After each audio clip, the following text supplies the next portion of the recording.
Hello, welcome back to Nanowrimo channel. I'm JMJ Booksquire, and today we are doing my September, or nope, this is August, isn't it? What month is this? August wrap up.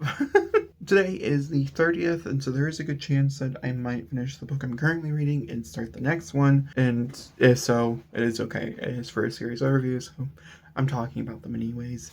That being said, I did go ahead and organize the small books. I didn't know I was going to do small books this month, and I happened to get them all out, which is great. And so the way it's going to work is we have 3 books that don't go into any category. Then we have the books that are e-arcs or audio arcs. Then we have books that are for videos, and that could include series overviews, and so the series are also separated. This is to make it fast and efficient, and we can go through my 20-something books I read this month relatively quickly. I don't know how many books there actually is.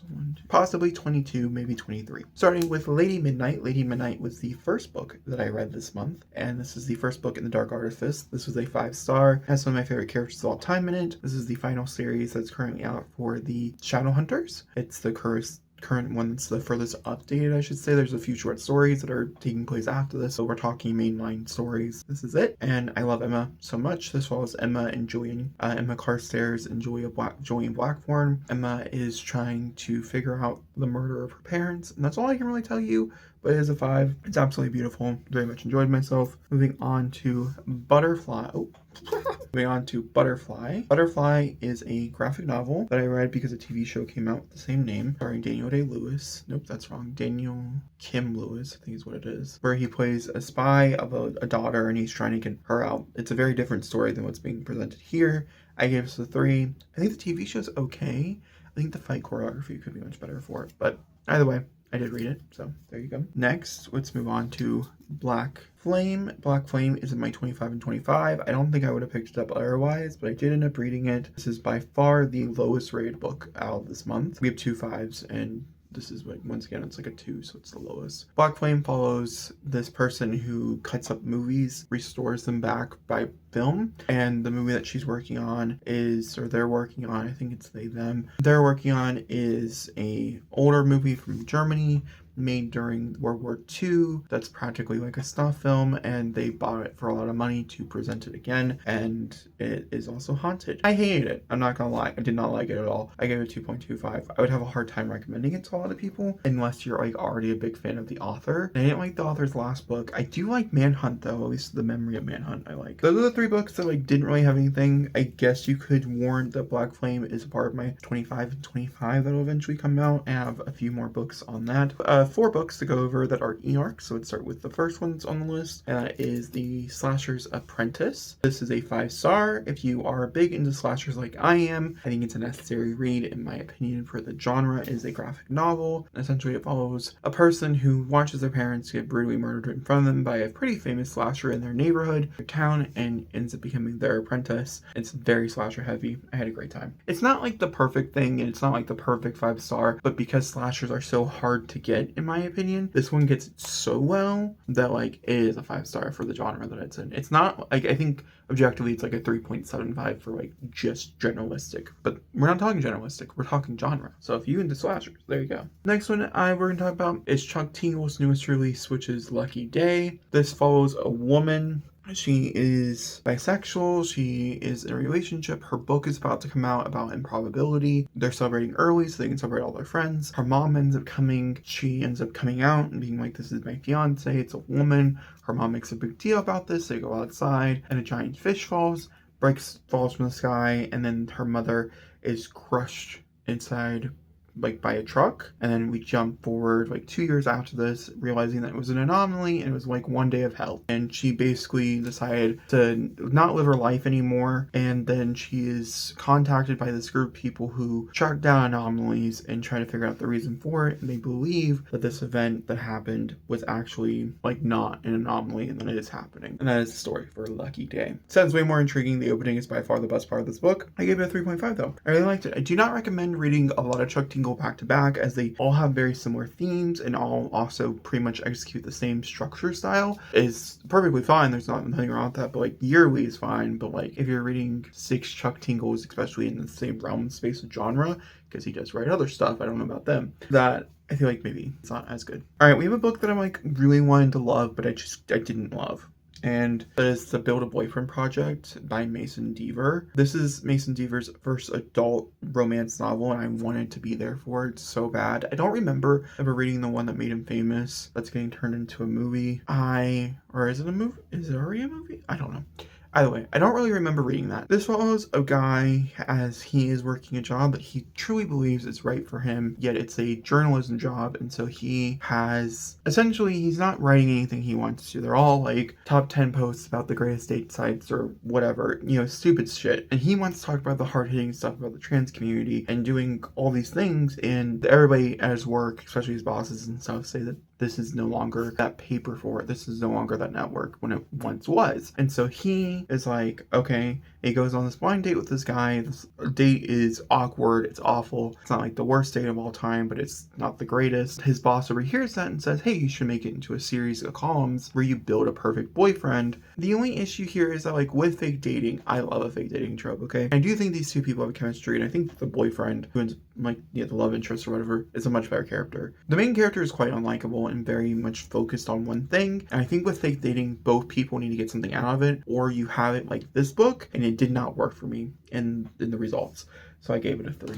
It definitely pissed me off quite a bit. Then we have Hopes of Death. This is a webcomic. This is volume 1 of said webcomic. And Hopes of Death follows this character as they're living through a zombie apocalypse, and they have a unicorn, and it's great. I had a good time. I gave it a 4. I would recommend. I don't have anything else to say about that, to be honest with you. Alright, next ones. All the rest of these are going to be 4 videos. I read a lot of books this month, 4 videos, but to be fair, I read a lot of like shorter novellas, which we'll talk about as well. But I have 3 books here that are specifically going to be for novel versus adaptation, so you can see these in the coming month, starting with My Oxford Year by Julia Wayland. This got adapted into a movie on Netflix with Sophia Carson, and a lot of people were talking about it. The book itself I really ended up liking. I gave it a 4. I think Julia Wayland has a good way with words, which is really nice because I love her voice so much as an audiobook narrator. I will say this much, I do have issues with the novel. It's a bit too pretentious for my own liking, but I do find anything that where the author or the main character is studying old literature and stuff is a little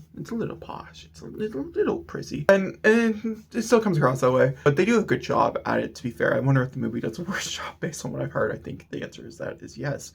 And I'm trying to think, what else do we have here? We also have a love story, obviously, at its forefront, but the love story, in my opinion, is really good in the second half, but really bad in the first. So it's hard to like feel really committed until it was kind of over. It's okay. I still had a good time with it. I gave it a 4. I like the main character and stuff. We have Caught Stealing by Charlie Hudson. Charlie, I'm so excited. I think I'm going to see this tomorrow morning. I'm really, really looking forward to Caught Stealing. It's one of my most anticipated movies for the second half of the year because I just think Austin Butler? It might be Austin Butler. Looks so good in it, and I'm excited. I'm really excited. I'm nervous because I read the book and I know the scene with the cat.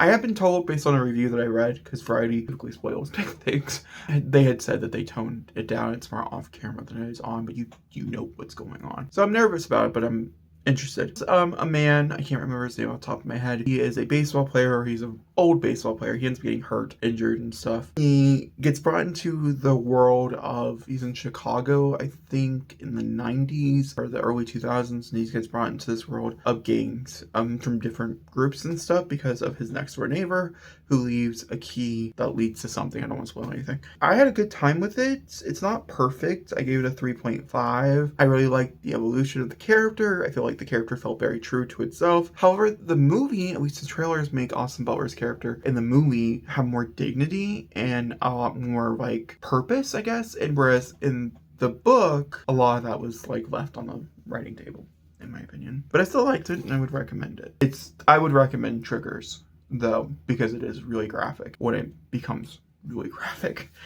So just to give you a heads up. And then I read The Night Always Comes by Lily Fulton. This is a novel that I thought was written by a woman. It's written by a man. That kind of pisses me off a little just because of the subject matter being dealt here. I won't go into great graphic detail, but I would highly recommend some triggers for this. This is a much more slow, mature, contemporary novel. So we're following our main character, Lynette, as she's having the worst day of her entire life. She gets home from a really bad shift, and her mom tells her that they're not going to buy the house that she's been saving up for 2 years. And so she goes on this long journey of a night, try to earn the money to be able to get a loan for herself and for so she can buy this house. And the journey of the night is supposed to take you through her entire life, which it does do. I just it was a lot. It was very dark. A lot of dark things that happen here. Everything goes wrong. This is not like a light at the end of tunnel kind of book. Even the ending, I think you could take in a lot of different ways. There's characters here that are better. And also, I'm not gonna lie to you, a big part of the reason why this didn't fully work for me, or I wanted to work more for me, was the simple fact that the main character, without the main character, but there's a lot of monologues where it's like circling around the same point over and over again. And I know so many people, I grew up with so many people who did this. They would go on long rants, long-winded rants. I even would say as a child I would do it sometimes as well, where that's all they talked about was the same thing, but they would just circle it. They would never actually talk about it, but they would just do a big circle, and the goal in the end process is to make the person who they're talking to feel like shit. And so it's a lot of that. There's a lot of long drawn out sequences of that kind of conversation, so just prepare yourself for it. It was very tiring to read. I did read it in a single sitting, but that's nor here nor there. That's a 3.5. Okay, the next one we're going to talk about is Zombie. Okay, so now we're in the series overviews. These are going to be a bit quicker because I'll tell you about the first book and then we'll just tell you the ratings for the sequels. I read the first 3 books in Zombie by Darren Shan is most known for writing Cirque du Freak. I feel like he also wrote Demonica or whatever it's called. I read both of those series growing up. This is one of those series I did not read growing up, and so I was like, okay, I like zombies, we'll try it.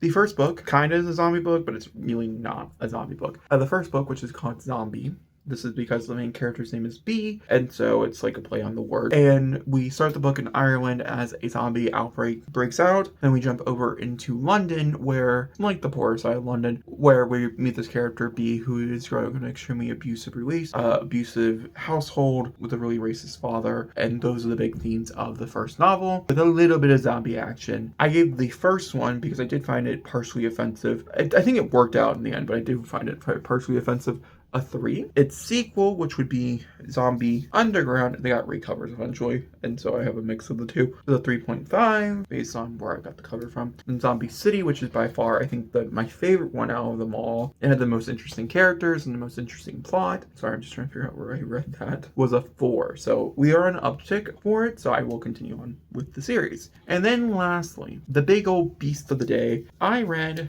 many Murderbots. This is all Murderbot Diaries by Martha Wells. I don't know where all Systems Red is here. But I read 1, 2, 3, 4, 5, 6, 7, 8, 9 different things for Murderbot Diaries this month. So Murderbot technically starts with All Systems Red. I'm doing 2 different videos for Murderbot. I'm going to talk about the TV show and compare it to the book. It does only follow the first book from what I understand. I'm also going to do a series overview where I talk about all these books in spoilerly fashion. So if you want the in-depth details, I got you covered.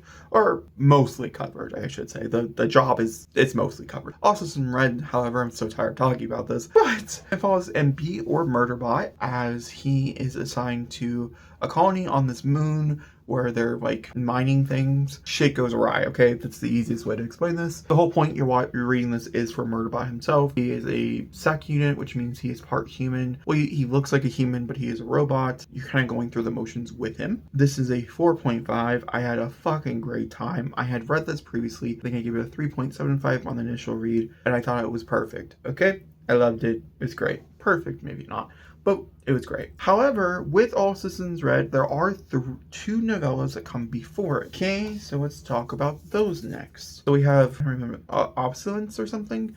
I don't recommend this. Do not read this. It's not important. I think I went on like a 2.2 or something, maybe even a 2. This takes place like 20 years before the events of the first book even happen, before even sec units are even a thing, and it's just supposed to give you context. It doesn't. I don't think it's worth it. I don't recommend it. Compulsory though, if you can get your hands on a copy of it or read it, I think for free on her website. It's fine. It's just like a little interlude into All Systems Red, showing you where Murderbot is at before the very beginning of that book. We have Artificial Contention, which I'm not going to go into spoilers for the rest of these. This is 3.75. That's the second book in the technical series. And then I recommend reading Report, which is a 3.75. This is a 20-30 page thing, but I recommend reading it here in the series, at least right now. It does a lot to build some characters out that are important for later on. Then we're talking about Rogue Protocol, which I think is my least favorite out of this series so far, outside of like that one thing I'm not even really counting as a part of it. This is a 3.25. I wish it was better. Continuing onwards, we have Exit Strategy being next. This was a 4. We're finally back on track with it. And then we also have Home. Yeah, I don't have Network Effect, which I'm currently reading. This is fine. We have Home, which is also a 4. This is very short. It just follows the events of the last book leading into the long one. There's one book that's actually like 400 pages long. That's called Network Effect. I don't have it. I'm not going to hold it up. I'm 80% into it. I think it's going to be like a 3.5, if I'm being honest with you. I'm also 40% into the next one, which is called System Collapse. This is unintentional. Story graph tells you wrong. That's all I got for you on that one. That being said, guys, that's all the 21 books I've read so far this month. I might once again read a bit more tomorrow. I don't know. Who knows? We'll see. I still got 2 more days of this month to go. That being said, let me know in the comments down below what your favorite and least favorite book of the month is, and is there anything you're looking forward to reading in September? Let me know. And I'll talk to you all next time. Thanks for watching, and goodbye. Hope you guys enjoyed and do all the fun YouTube stuff.